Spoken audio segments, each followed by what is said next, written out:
watching his wife work hard to prepare food for the winter. The man shows a look of deep disgust on his face, because he is a book-loving intellectual, while his wife comes from a butcher family. Unable to endure the bloody scenes of slaughtering pigs, the man packs his bags and leaves home. Before he goes, the image of his wife when they first met flashes through his mind. Then he compares it to the unkempt woman standing before him. Frank boards the train to the city without hesitation. When Frank first arrives in the big city, everything feels new to him. At that moment, an elegant woman catches his eye. Her gentle and graceful manner completely captivates Frank. But what Frank does not expect is that the next day the woman comes to find him on her own. I'm your cousin, Sue Bridehead.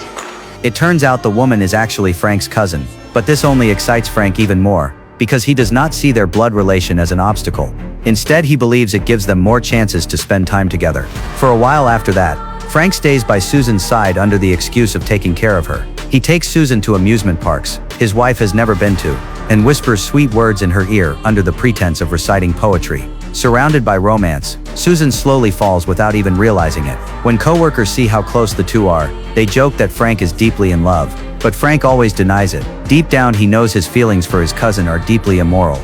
On this day, the usually reserved Susan takes the initiative to find Frank. This makes Frank overjoyed, thinking their relationship has taken a step forward, but what he does not know is that Susan has come to say goodbye, because she has been hired as a teaching assistant at a neighboring school. Seeing the bright future ahead of the girl he loves, Frank does not stop her. Instead, he chooses to move to that city with her. What he does not expect is that after some time, Susan's professor also falls in love with her. But luckily, the professor is 20 years older than Susan. One day when Frank goes to see Susan, he happens to run into her walking out side by side with the professor. Not only are the two acting very intimate, Frank even hears the professor confess his feelings to Susan. This causes Frank to misunderstand everything.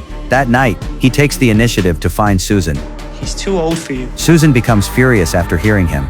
Then she turns and walks away. Frank thinks Susan is angry because he interfered in her relationship. But in truth, Susan is furious that Frank never realized how much she loved him. But once a misunderstanding is formed, neither is willing to reconcile. Until 2 days later, after thinking it through, Frank decides to apologize first. But just as he arrives at the school, he runs into the professor who comes specifically to see him. The professor tells Frank that rumors have spread throughout the school, saying Susan has fallen in love with her cousin, and that the two have done things they should not have. Because of this, Susan is being isolated at school.